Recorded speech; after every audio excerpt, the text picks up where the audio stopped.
La primera lección que vamos a estudiar ahora durante el periodo de la escuela sabática es la lección número 19. Se titula Lo que Jesús dijo acerca del regreso de Elías. Así que vamos a tener una oración y entonces entramos de lleno a estudiar esta lección tan importante para esta época. Oremos. Nuestro Padre y nuestro Dios, qué privilegio estar en tu casa, en tu santo día, con la esperanza de que nos acompañe tu Santo Espíritu, para que al estudiar tu palabra no regrese a ti vacía, sino que cause el impacto que tú quieres que cause. Pedimos que al estudiar esta lección tan importante para esta época de la historia, que tú puedas instruirnos, abrir nuestras mentes y nuestros corazones y capacítanos, Señor, para compartir este glorioso mensaje con un mundo que perece. Te lo imploramos en el nombre y por los méritos de Cristo, nuestro Salvador. Amén. Estamos empezando en la página 267 de nuestro manual. El Antiguo Testamento termina en expectativa. Nos dice que antes del día grande y terrible de Jehová, Dios va a mandar a Elías. Vamos a leer esa promesa como se encuentra en Malaquías, el capítulo 4 y los versículos 5 y 6. Dice así Jehová: He aquí yo envío al profeta Elías antes que venga el día de Jehová grande y temible.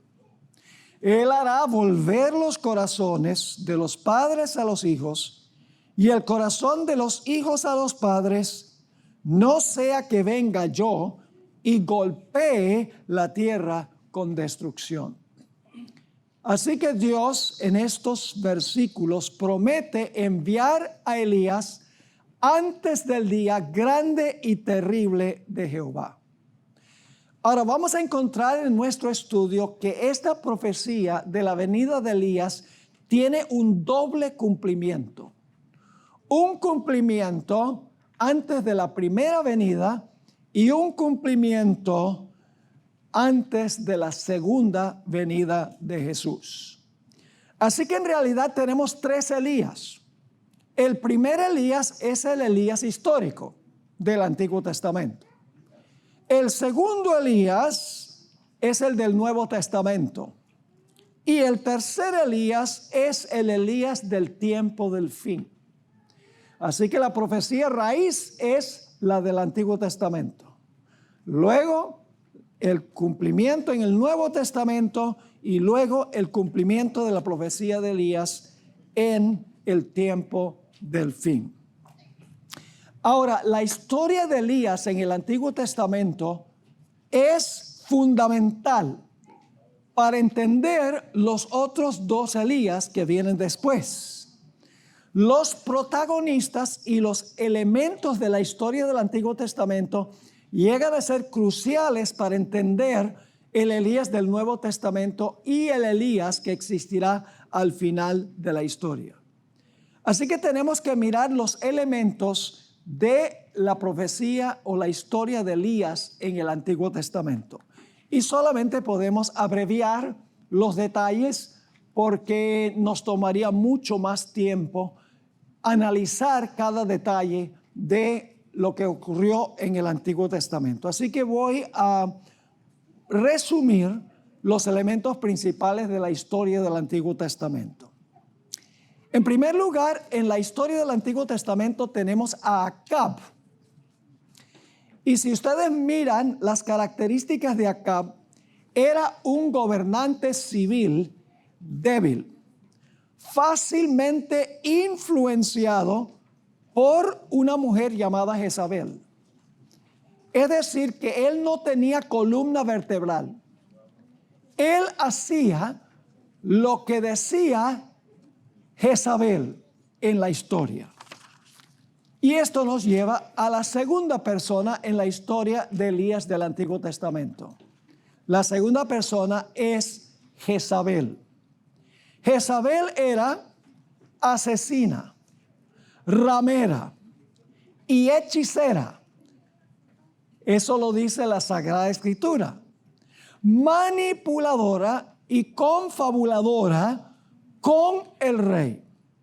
Ella, en otras palabras, gobernaba sobre el rey para que el rey hiciera lo que ella quería. Ella era la gobernante detrás del telón, podríamos decir, y era la enemiga mortal de Elías. El rey Acab en realidad no era el problema con Elías, si no hubiera sido por Jezabel. Ella odiaba a Elías e iba a usar al rey con el fin de tratar de acabar con él. Tenemos un tercer elemento de la historia del Antiguo Testamento y son los falsos profetas de Baal. Los falsos profetas de Baal en realidad extendían la religión apóstata de Jezabel, que era una religión de adoración al dios Sol, porque Baal era el dios Sol. Es decir, los falsos profetas extendían la religión de Jezabel, la del dios Sol, Baal, mientras que el rey usaba su autoridad civil para exigir que se adorara al dios Sol. Y luego tenemos a Elías. Elías es el remanente fiel en la historia que desenmascara la apostasía y llama al pueblo a adorar al verdadero Dios creador. Tenemos también en esta historia el pueblo de Israel, que en esa época estaba completamente engañado por esta alianza entre Acab, Jezabel y los falsos profetas de Baal. Dicho sea de paso, los falsos profetas de Baal y de Jezabel en realidad eran instrumentos también en las manos de Jezabel. Es decir, ella controlaba al rey y controlaba a los falsos profetas, porque la historia nos dice que los falsos profetas comían en la mesa de Jezabel y uno no muerde la mano que lo alimenta a uno. Ellos extendían la religión de ella. Ahora, ¿cuál era la misión del Elías histórico? Primero, restaurar la verdad y devolver al pueblo a la religión de los padres. Es decir, él no era un innovador, sino que era un restaurador de la religión que había sido echada por tierra por Jezabel y los falsos profetas de Baal. Encontramos también que Elías restauró el sacrificio matutino y vespertino. Ustedes encuentran eso en el capítulo 18. El altar había sido derribado y Elías volvió a construir el altar a donde se sacrificaban las víctimas que representaban a Cristo Jesús. Además de eso, Elías reprendió la falsa adoración al dios Sol y restauró la verdadera adoración al Dios creador. Además de eso, encontramos que Elías restauró los mandamientos de Dios. Porque cuando vino ante Acab, Acab le dijo, ¿eres tú el que alborotas a Israel? Y Elías le dijo, no soy yo el que alborota a Israel, porque tú has abandonado los mandamientos de Dios y estás adorando a los Baales. Finalmente, Elías denunció la fornicación entre Acab y la ramera Jezabel. Y eso lo puso en agua caliente, el hecho de que denunció la unión de Jezabel, quien tenía esta religión apóstata y usaba al rey para cumplir sus propósitos. Es decir, el mensaje de Elías era supremamente importante e involucraba muchos diferentes elementos. Ahora vamos a estudiar brevemente cómo se desarrolló la historia del Elías del Antiguo Testamento. Ustedes recuerdan que por causa de la apostasía vinieron calamidades a la sociedad.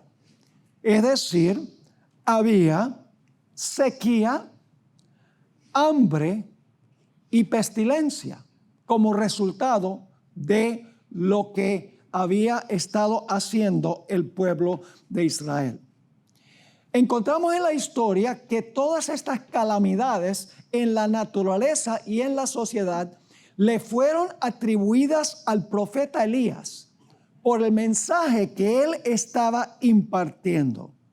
Y Jezabel se enojó tanto con él que pronunció contra Elías un decreto de muerte. Como resultado, Elías tuvo que huir al desierto. Pero en el desierto fue alimentado y protegido por Dios en su huida. Es decir, Elías pasó por la tribulación y fue objeto del decreto de muerte. No fue arrebatado fuera de la tierra, sino que pasó el Elías sobre este periodo de tribulación y el decreto de muerte. Elías en el Monte Carmelo finalmente hizo un llamado al pueblo para que escogiera a quién iba a servir. Iban a servir o a Dios, Jehová, o a Baal. Les dijo, no traten de mantener dos opiniones. Si Jehová es Dios, adórenlo a él, y si Baal, adórenlo a él. Y dice el relato que el pueblo no le respondió palabra. El pueblo se mantuvo en la cerca. Pero escuchen bien, cuando el fuego del cielo se unió con el mensaje de Elías, el pueblo se despertó y dijo, Jehová, Él es Dios. Jehová, Él es Dios. El mensaje unido con el fuego celestial trajo convicción al pueblo y regresaron al Dios verdadero. En cortas cuentas, esa es la historia del Elías del Antiguo Testamento y forma el fundamento del Elías del Nuevo Testamento y el Elías final. Así que tenemos que ir ahora al Nuevo Testamento para ver quién cumplió parcialmente esta profecía del Antiguo Testamento. 3 veces en los evangelios el Señor Jesucristo identificó al profeta Juan el Bautista como el Elías del Nuevo Testamento. Notemos Lucas 1, 16 y 17. Ahora, fíjense qué interesante que Juan el Bautista se parecía mucho a Elías. Fíjense los paralelos. Vivía en el desierto como Elías. Era perseguido y odiado como Elías. Vestía como Elías. Se desanimaba como Elías y llamó al pueblo a regresar a la religión verdadera. Es decir, que Juan el Bautista, no solo su mensaje, sino su apariencia, su comida, el lugar donde vivía, era prácticamente como Elías. La gente creía que él era Elías. Y Jesús lo identificó como Elías. No en persona, sino en el espíritu y el poder de Elías. Noten Lucas 1, 16 y 17. Hablando de Juan el Bautista, dice, y hará que muchos de los hijos de Israel se conviertan al Señor Dios de ellos. Ahora eso es muy interesante. El mensaje de Elías en el Antiguo Testamento y el mensaje de Juan el Bautista no era un mensaje primordialmente para el mundo, sino para los que profesaban servir a Dios. Para una iglesia que estaba en apostasía. Eso es un detalle supremamente importante en la historia, porque Elías no es enviado a los filisteos, ni a los babilonios, ni a los egipcios. Es enviado al pueblo profeso de Dios que está en medio de una apostasía porque han abandonado la religión de los padres. Así que sigue diciendo en el versículo 17, él, Juan, irá delante de él, de Jesús, ¿con qué? Con el espíritu y el poder de Elías. ¿Con qué propósito? Para hacer volver los corazones de los padres a los hijos y de los rebeldes a la prudencia de los justos, para preparar al Señor un pueblo bien dispuesto, es decir, un pueblo bien preparado para la llegada del Mesías. Es decir, Juan el Bautista era el precursor del Mesías, cuyo propósito era traer al pueblo de regreso a la verdadera religión, para que cuando llegara el Mesías, el pueblo estuviera listo para recibirlo y aceptarlo. Dice claramente que iba a venir en el espíritu y el poder de Elías. Juan el Bautista es el Elías del Nuevo Testamento. Ahora quiero que noten también Mateo 11 y el versículo 14.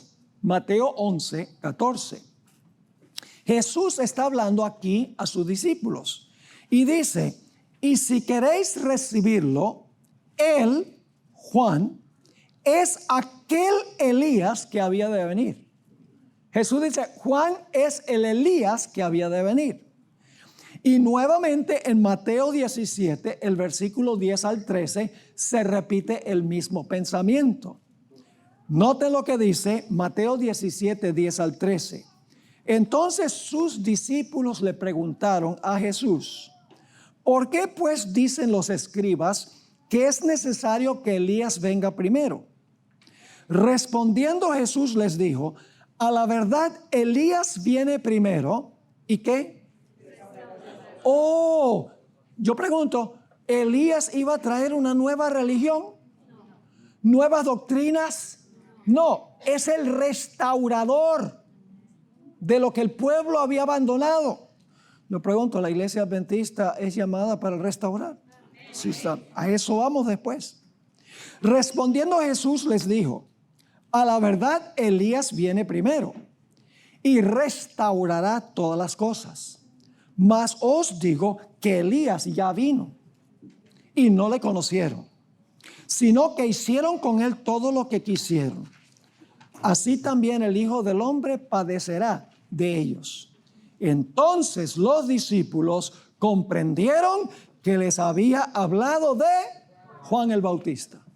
¿Quién es el Elías del Nuevo Testamento? Juan el Bautista. Al igual que Elías, Juan el Bautista fue enviado a Israel, al pueblo profeso de Dios, que estaba en medio de una apostasía. Su misión era traer de vuelta al pueblo a la religión de los padres, para que estuvieran preparados para recibir al Mesías. Juan el Bautista no fue un innovador, sino un restaurador.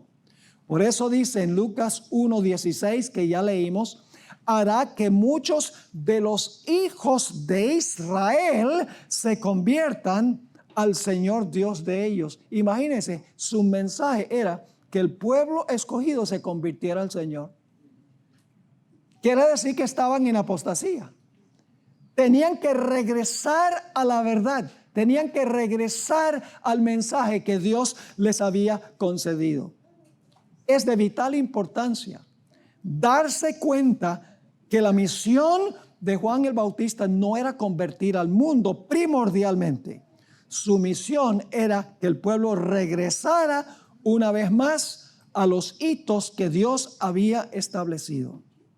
En Mateo 17:11 leímos, y vamos a leerlo de nuevo.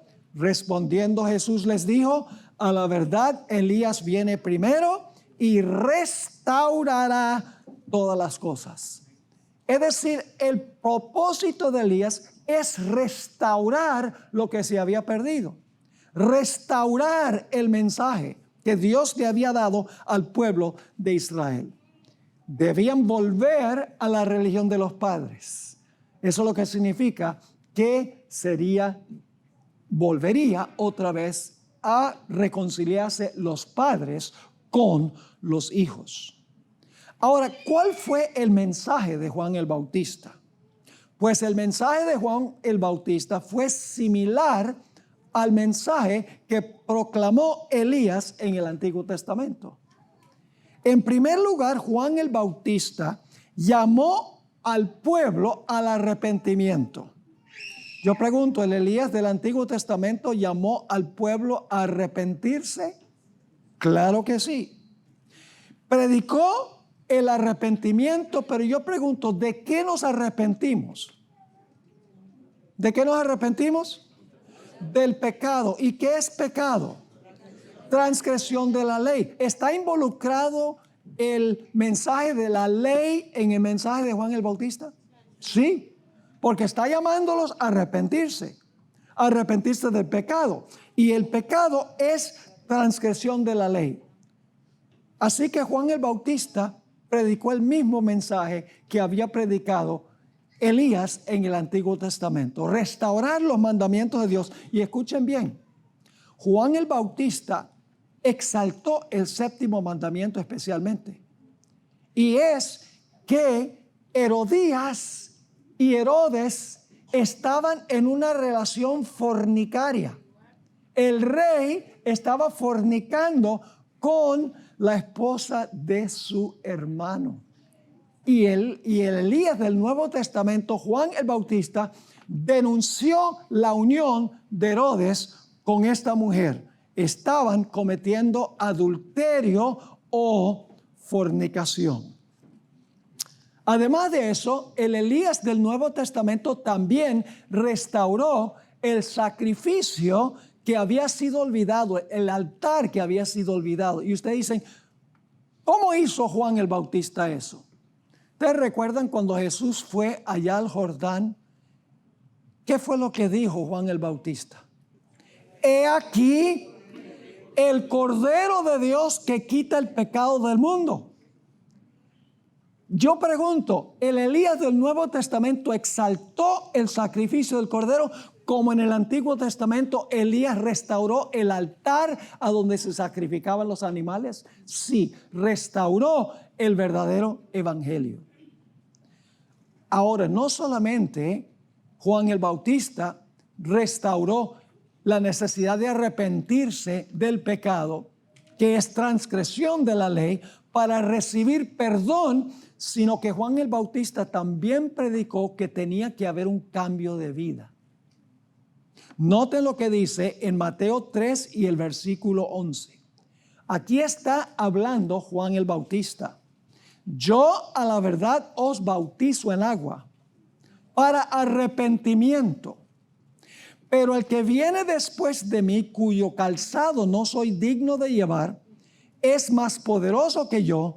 Él os bautizará en el Espíritu Santo y en ¿qué? Y en el fuego. Yo pregunto, ¿Juan el Bautista predicó que era necesario producir fruto? Ustedes pueden leerlo en Mateo el capítulo 3. Todo árbol que no produce fruto, dijo él, es cortado y echado en el fuego. Ahora la pregunta es, ¿qué significa producir fruto? Bueno, ustedes tienen un resumen aquí. En Gálatas 5, 22 y 23 habla del fruto del Espíritu Santo. Una lista de virtudes, de cualidades de carácter que tiene la gente. En otros textos dice que fruto es permanecer en Cristo, en Juan 15. También encontramos que se refiere a esto a permanecer en la palabra de Cristo. También en Juan 15 dice que significa guardar sus mandamientos. Todo eso tiene que ver con producir fruto. Y el apóstol Pablo dice que el fruto es vivir una vida santa, santidad. Es decir, Juan el Bautista, al igual que Elías, no solo proclamaron que se debían arrepentir para recibir el perdón, sino hizo un llamado de recibir el Espíritu Santo para producir fruto en la vida. Permanecer en Jesús, permanecer en su palabra, guardar sus mandamientos, vivir una vida santa. Es decir, Juan el Bautista dice, produce frutos que fluyen del arrepentimiento. De nada hubiera servido que el pueblo de Israel se arrepintiera del pecado y siguiera viviendo igual adorando al Dios Baal.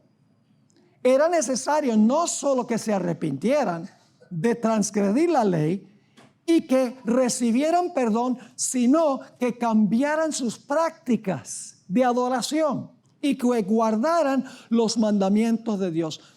Juan el Bautista también predicó que la hora del juicio había llegado.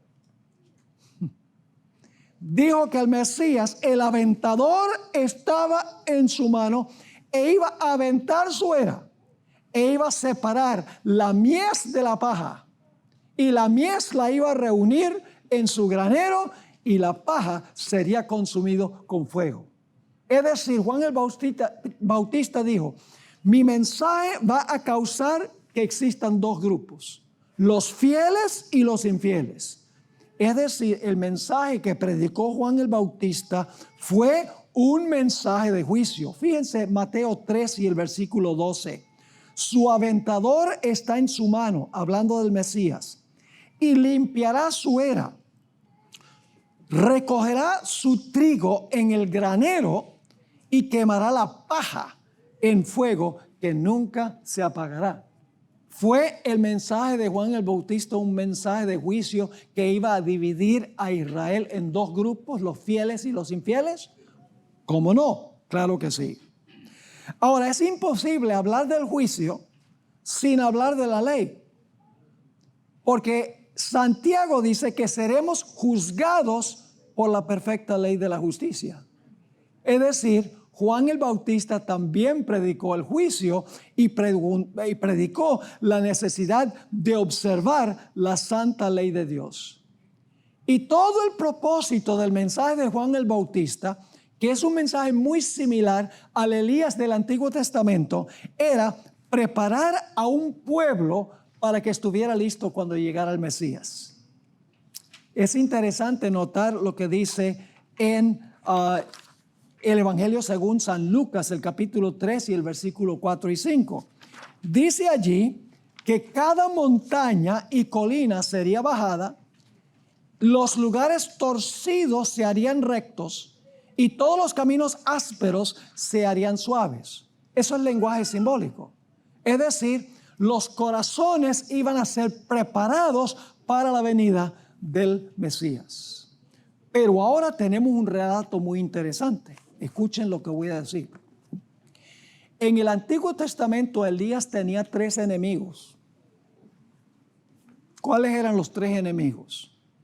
Un rey, un gobernante civil, una mujer ramera, adúltera, y los falsos profetas de Baal. Y la relación entre ellos es muy interesante. ¿Quién era la que quería la muerte de Elías particularmente? Oh, la ramera Jezabel. Y usaba a los falsos profetas para extender la religión ¿de quién? De Jezabel. Y Jezabel usaba al rey para cumplir sus propósitos. Ahora, ¿será que el Elías del Nuevo Testamento también tenía 3 enemigos? Ahora vamos, esto es tipología. Lo que ocurrió una vez ocurre de nuevo.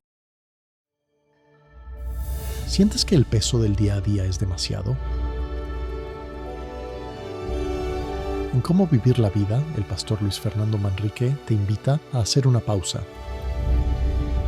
Queremos ofrecerte un espacio para reencontrar esa paz que Dios da en medio de cualquier tormenta. Aquí encontrarás principios bíblicos reales para sanar tu corazón y restaurar tu hogar. Escanea el código y conéctate a Zoom TV Latino. Vamos a Marcos, el capítulo 6, y vamos a leer desde el versículo 14 hasta el versículo 29. Es un pasaje largo, pero vale la pena enfocarnos en él. Escuchen bien, siempre que aparece Elías, tiene 3 enemigos. En el Antiguo Testamento tenía 3 enemigos. Juan el Bautista tenía 3 enemigos y el Elías final tendrá 3 enemigos. Vamos a ir más adelante al último Elías. Está hablando este pasaje de la muerte de Juan el Bautista, el Elías del Nuevo Testamento. Vamos al versículo 14. Oyó el rey, fíjese que se le llama rey, el gobernante político. Oyó el rey Herodes la fama de Jesús, porque su nombre se había hecho notorio, y dijo: Juan el Bautista ha resucitado de los muertos, y por eso actúan en él estos poderes. Él creía que Jesús era Juan el Bautista. Otros decían: ¿es quién? Es Elías. Y otros decían: es un profeta o alguno de los profetas. Al oír esto, Herodes dijo: este es Juan, el que yo decapité, que ha resucitado de los muertos. Porque el mismo Herodes había enviado y prendido a Juan y le había encadenado en la cárcel. ¿Fue idea de él? ¿Encarcelarlo fue idea de él? ¿De quién? Oh, de la mujer, de la ramera, con quien estaba fornicando. Así que dice: por causa de Herodías, mujer de Felipe su hermano, pues la había tomado por mujer. Estaba viviendo en una relación adúltera el rey con Herodías. Y luego dice en el versículo 18: porque Juan decía a Herodes: no te es lícito tener la mujer de tu hermano. Denunció la fornicación.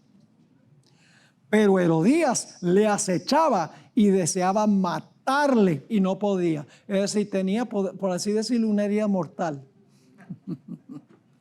Quería matarlo, pero no podía. ¿Cuál era la única forma en que podía? Tenía que usar al rey y a su hija.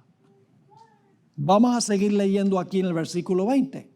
Porque Herodes temía a Juan, sabiendo que era varón justo y santo, y le guardaba a salvo. Y oyéndole se quedaba muy perplejo, pero le escuchaba de buena gana. Yo pregunto, ¿el peor enemigo de Juan el Bautista era el rey?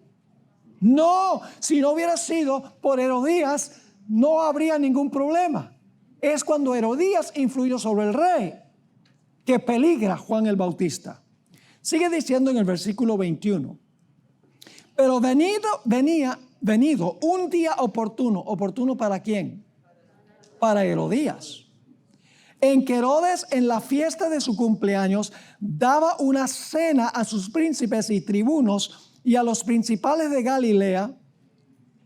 ¿Qué creen que estaban bebiendo en ese banquete? Tenía que estar borracho para ofrecer la mitad del reino por un baile. Fíjense lo que sigue diciendo. Entrando la hija de Herodías. Ahora entra en perspectiva la tercera enemiga. El rey por influencia de Herodías, y ahora entra en perspectiva la hija. Entrando la hija de Herodías, fíjese que se dan los nombres rey, hija, y vamos a encontrar que también a Herodías se le llama madre. No olviden eso. Entrando la hija de Herodías, danzó y agradó a Herodes y a los que estaban con él a la mesa. Y el rey dijo a la muchacha: pídeme lo que quieras y yo te lo daré. Y le juró: todo lo que me pidas te daré, hasta la mitad de mi reino. Ahora escuchen cómo se desarrolla la historia. Saliendo ella dijo a su madre: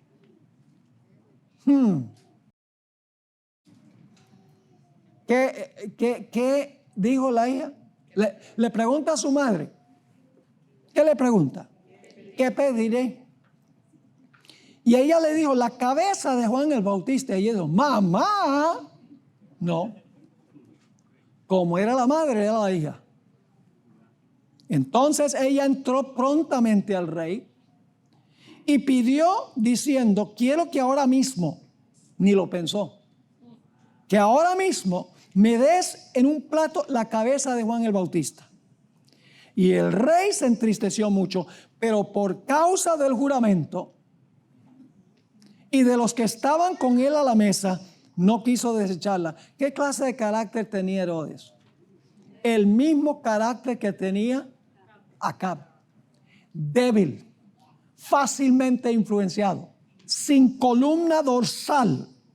Así que dice, y a causa del juramento y de los que estaban con él a la mesa, no quiso desecharla. Y enseguida el rey, enviando a uno de la guardia, mandó que fuese traída la cabeza de Juan. El guarda fue, le decapitó en la cárcel y trajo su cabeza en un plato. Y ahora escuchen esto. Y la dio a la muchacha y la muchacha la dio a su madre. ¿Cuántos enemigos tenía Juan? 3. Un rey, una mujer fornicaria y una hija de la ramera. ¿Qué les hace pensar esto? Nos hace pensar de Apocalipsis. Ahora vamos al Elías del tiempo del fin. Vamos a el libro de Apocalipsis, el capítulo 17. Apocalipsis, el capítulo 17. En unos momentos vamos a ir allí para ver el cumplimiento final de Elías. Pero primero necesito hablar un poco sobre un principio para entender al último Elías. Estamos en la página 273 de nuestro manual. Página 273. Como vimos, el Antiguo Testamento termina con la promesa de Dios de enviar Elías antes del día grande y terrible de Jehová. Yo pregunto, ¿esta promesa se cumplió plenamente con Juan? No, solo parcialmente. Porque no vino el día grande y terrible de Jehová en los días de Juan el Bautista. Se cumplió solo parcialmente. Juan preparó el camino solo para la primera venida de Cristo. Sin embargo, la profecía de Elías en Malaquías 4, 5 y 6 indica claramente que iba a haber un Elías antes del día grande y terrible de Jehová. Y eso no ocurrió en los días de Juan el Bautista. Es decir, hemos de esperar otro Elías. ¿Está ese Elías en la tierra hoy? Si es así, ¿dónde podemos conseguir a ese Elías?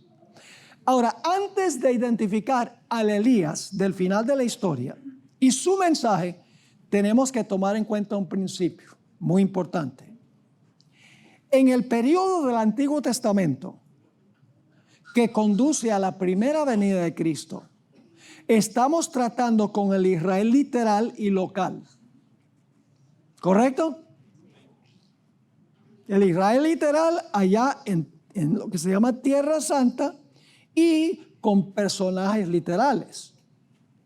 Sigue diciendo aquí el manual. En el periodo del Antiguo Testamento que conduce a la primera venida, estamos tratando con el Israel literal y local. Elías es una persona literal, un individuo, y sus enemigos también eran individuos literales. Del mismo modo, los protagonistas de la historia del Nuevo Testamento son personas individuales, porque Dios todavía está tratando con el Israel literal en la tierra de Israel literal. ¿Están conmigo o no están conmigo? Pero ahora escuchen. Sin embargo, en esta dispensación del Espíritu, la profecía se ha movido a un Israel que es espiritual y mundial. Por lo tanto, Elías hoy no es una persona o un individuo, sino más bien un movimiento mundial, con la misma misión y el mismo mensaje que el Elías histórico y Juan el Bautista. Del mismo modo, los enemigos de Elías del tiempo del fin no son individuos literales, sino más bien movimientos o sistemas mundiales que se oponen a su mensaje y eventualmente pronunciarán un decreto de muerte en su contra. ¿Entienden el principio? El Elías final no va a ser una persona. Sus enemigos al final de la historia no van a ser 3 personas. Elías al final es un movimiento mundial. Y en el tiempo de fin, sus 3 enemigos representan sistemas a nivel global que se van a comportar como se comportaron los 3 en los días de Elías y los 3 en los días de Juan el Bautista. Ahora, con esto en mente, vamos a Apocalipsis, el capítulo 17. Apocalipsis, el capítulo 17. Y vamos a ver algo muy interesante aquí en cuanto a los enemigos de Elías, del Elías final. Vamos al versículo 1. Vino entonces uno de los 7 ángeles que tenía las 7 copas y habló conmigo diciéndome: ven acá y te mostraré la sentencia contra ¿quién?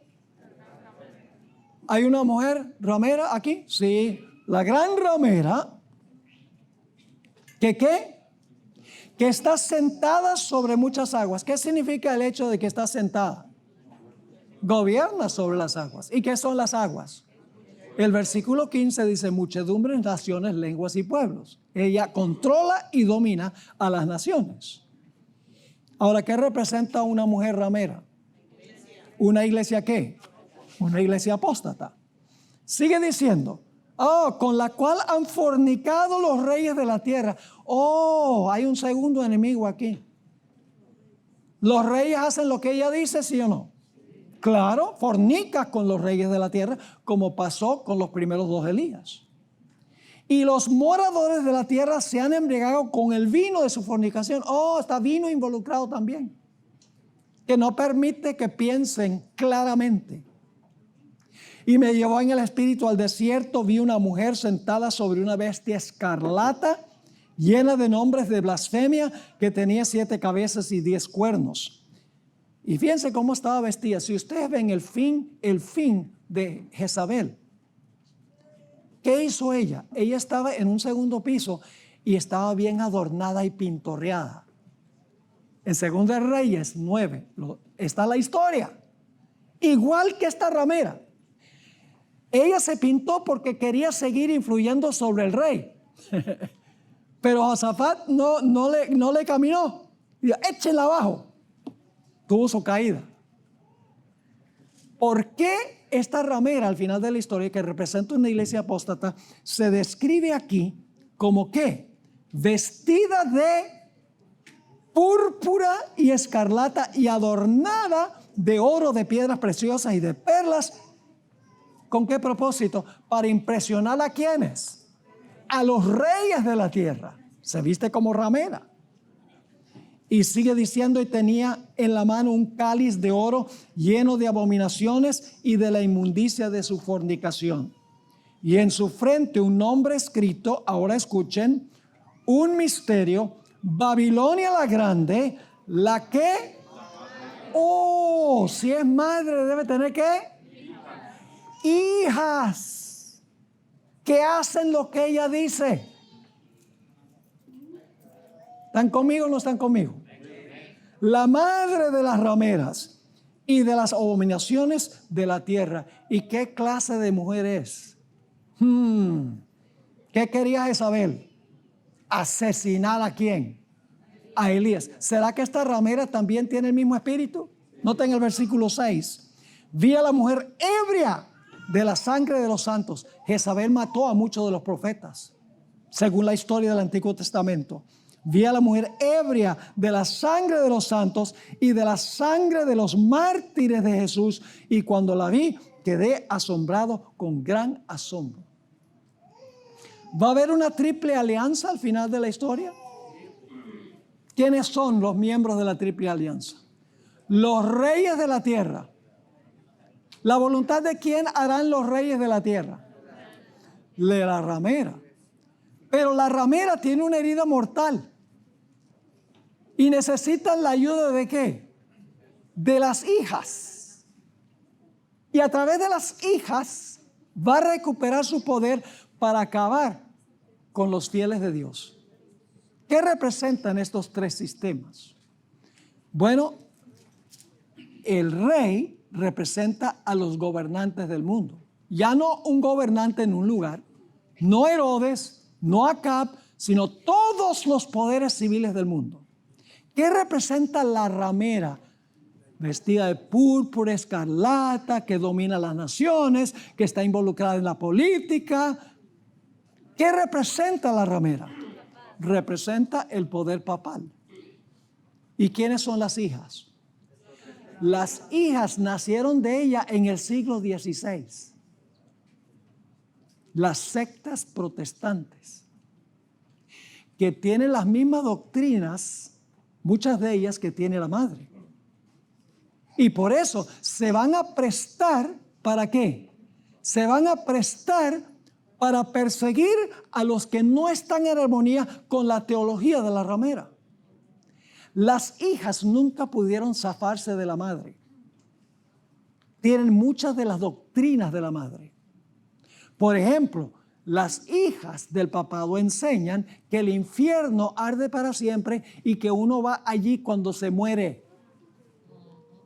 Enseña las iglesias protestantes que los muertos, el alma se sale del cuerpo cuando la persona muere. Y los protestantes, al igual que la madre, están enseñando que el domingo, el día del sol, es el día de reposo. ¿Están conmigo o no están conmigo? ¿Y por qué levanta entonces Dios al Elías final? Por la misma razón que levantó a los dos primeros Elías. Es un mensaje particularmente dirigido a las iglesias que profesan a Cristo Jesús, al mundo religioso que se está inmiscuyendo en la política, que van a lograr influenciar a los reyes para perseguir a los que no están de acuerdo con la religión de la ramera. Es decir, el remanente final va a proclamar el mismo mensaje que proclamó Elías y va a ganarse la enemistad también de esta triple alianza. Ahora yo pregunto, ¿a dónde está el mensaje de este último Elías? Hermanos y hermanas, el mensaje de este último Elías está en Apocalipsis 14. Y el versículo 6 hasta el versículo 14. Y ustedes dicen, pastor, ¿qué elementos hay allí? Bueno, primero dice que un ángel desciende del cielo que tiene el evangelio eterno. ¿Qué es el evangelio eterno? El apóstol Pablo dice, es que Cristo vivió una vida perfecta, murió por el pecado y resucitó. Ese es el evangelio. Y que cuando recibimos a Jesús como Salvador personal, recibimos perdón. ¿Predicó Elías ese mensaje? ¿Introdujo Juan el Bautista a Jesús como el Cordero de Dios? ¿Elías restauró el altar a donde se sacrificaban los animales representando a Jesús? Sí. Ahora el mensaje del primer ángel también dice, temed a Dios y dadle gloria. ¿Porque qué? Un mensaje de juicio. Como fue el mensaje de Elías. Elías dijo, si Jehová es Dios, Él. Si Baal es Dios, pero no traten de servir a dos señores. De la misma manera, el mensaje del primer ángel dice, la hora de su juicio ha llegado. ¿Y qué más está en el mensaje del primer ángel? El llamado a adorar al Creador. Y el mensaje del tercer ángel dice, no recibas la marca de la bestia, que es la observancia del día del sol. ¿Me están entendiendo lo que estoy diciendo? Ese es el mensaje del Elías final. El evangelio que perdona, porque Cristo asumió nuestra culpa. Pero el evangelio que también transforma, que lleva a la gente a temer a Dios, a darle gloria a Dios, a predicar que estamos en la hora del juicio, cuando se está dividiendo a la raza humana en dos grupos. Un mensaje que llama a adorar al Creador en su santo día, porque uno no puede hablar del Creador sin hablar de su santo día, porque el santo día es la señal del Creador. Ese es el mensaje que Dios le ha encomendado a su iglesia. Ahora escuchen bien. El mensaje de Elías fue proclamado con el poder del Espíritu Santo, ¿sí o no? ¿Cuánta reacción tuvo, cuánta respuesta tuvo el mensaje de Elías hasta que cayó el fuego del cielo? Muy poco, nada. ¿Cuánto impacto está teniendo hoy en día los mensajes de los 3 ángeles en el mundo religioso? Muy poco. Pero escuchen bien, viene un día en que eso va a cambiar. Apocalipsis, el capítulo 18, habla de un ángel poderoso que va a descender del cielo. Se le llama el 4º ángel, que es el derramamiento de la lluvia tardía. Y escuchen bien, cuando ese mensaje se proclame, cuando nosotros volvamos al mensaje que Dios nos ha dado y nos consagramos al Señor, el poder del Espíritu Santo se va a manifestar en su pueblo y van a proclamar ese mensaje del ángel que desciende del cielo, y toda la tierra será llena de su gloria. Y se hará llamado a los que están en la apostasía: salid de ella, pueblo mío, para que no seáis partícipes de sus pecados, ni recibáis sus plagas. ¿Y cómo va a reaccionar el mundo cuando caiga el fuego del Espíritu Santo en la lluvia tardía? Hermanos y hermanas, el mundo va a responder como respondieron en los días de Elías del Antiguo Testamento. Jehová, Él es Dios. Jehová, Él es Dios. Y muchos, millares, dice el Espíritu Profecía, van a salir de Babilonia y se van a integrar al remanente de Dios. Hermanos y hermanas, debemos nosotros anhelar que venga ese día. Que el pueblo de Dios se levante para proclamar el mensaje para este tiempo.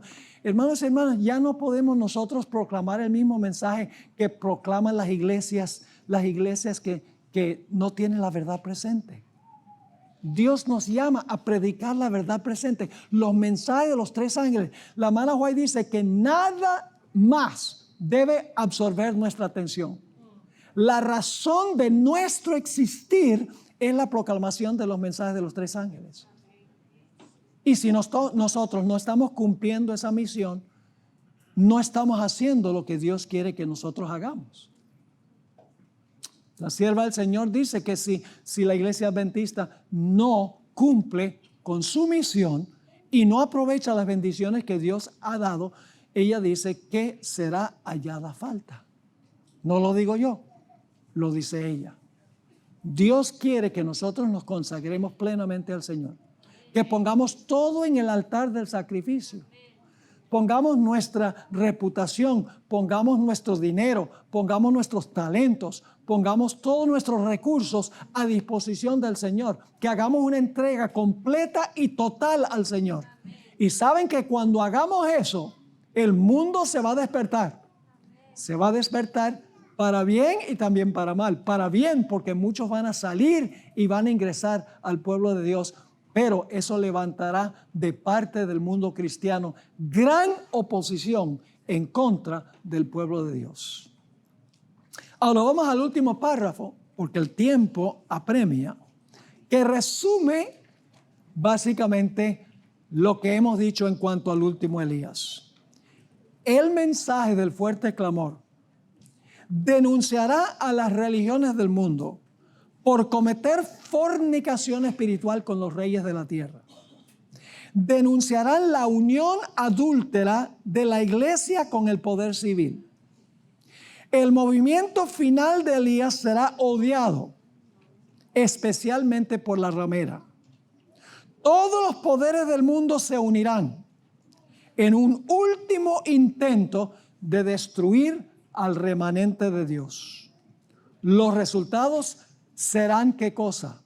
La gran tribulación, donde los fieles de Dios tendrán, Mateo 24, tendrán que ¿qué? Tendrán que huir a los lugares desolados de la tierra. Pero el remanente de Dios será victorioso. Y como Elías será trasladado al cielo, la generación final, sin ver la muerte. Fíjense qué interesante el paralelo entre el Elías del Antiguo Testamento, el Elías del Nuevo Testamento y el Elías final.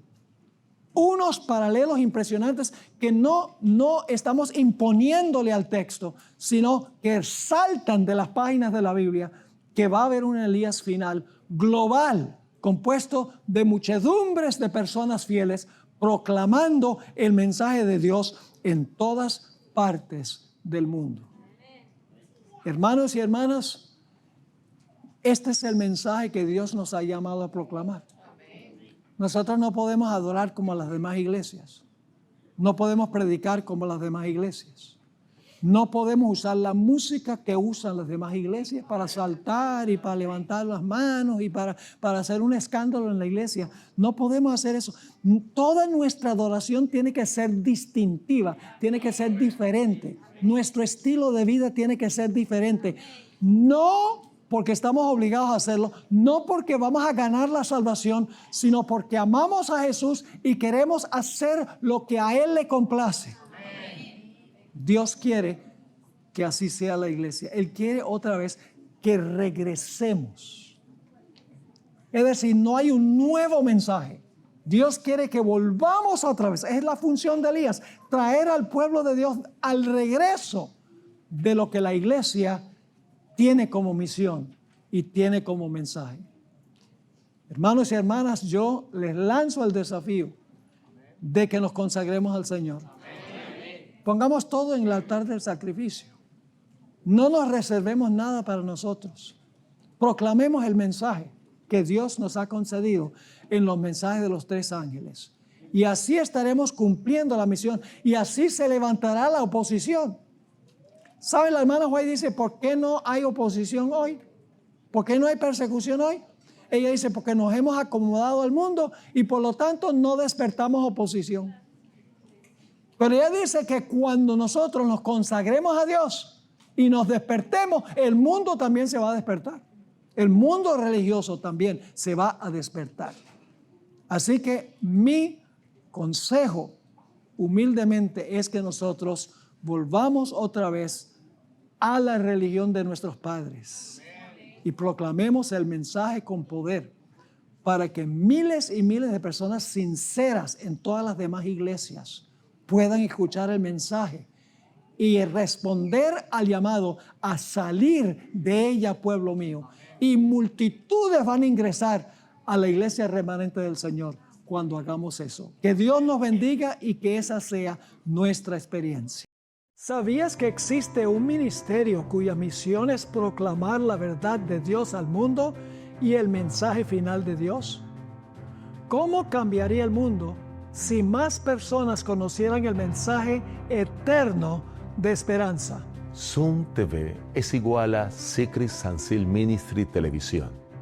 Es un ministerio de enseñanza bíblica 100% de apoyo a la Iglesia Adventista del Séptimo Día. Fue fundado en el año 2002 por un grupo de fieles miembros de iglesia y el pastor Esteban Bor, con una misión clara: proclamar la verdad presente en el tiempo del fin. En el año 2017 esta visión se expandió con el lanzamiento de Zoom TV y Zoom TV Latino, 2 canales de televisión que transmiten programación cristiana de alta calidad en inglés y español las 24 horas del día. Desde el principio, el enfoque de Zoom TV ha sido doble: alcance externo, llevar el evangelio al mundo, y alcance interno, fortalecer a la iglesia con enseñanzas sólidas, basadas en la Biblia. Nuestra programación está profundamente cimentada en la Biblia y el espíritu de profecía. Cada programa está diseñado para enseñar, equipar e inspirar a los creyentes a caminar más cerca de Dios. Ofrecemos programas tales como Escuela Sabática, Me Gustaría Saber, sermones, entrevistas, series, salud, cómo vivir la vida, soluciones prácticas a los desafíos de la vida familiar, programas de música sagrada compartidos por personas de diferentes lugares y trasfondos. Pero Este ministerio es más que televisión. Cada mes, nuestros pastores aceptan invitaciones para predicar y enseñar en todo el país, en los Estados Unidos y en todo el mundo. Nuestro equipo pastoral, junto con un dedicado equipo de medios, trabaja incansablemente para proclamar el mensaje de Jesucristo al mundo entero. Y hemos visto a Dios obrar de manera poderosa. Personas de todos los continentes, desde grandes ciudades hasta aldeas remotas, están sintonizando, escribiendo y compartiendo cómo este mensaje ha transformado sus vidas. Este impacto global sigue creciendo más allá de lo que imaginamos. Y tú formas parte de él. Esto es Zoom TV, Secrets Unsealed Ministry, un ministerio que proclama la verdad presente en el tiempo del fin. Prepara corazones para el regreso de Jesús y se une con iglesias como la tuya para cumplir la misión. Zoom TV, unidos en la misión.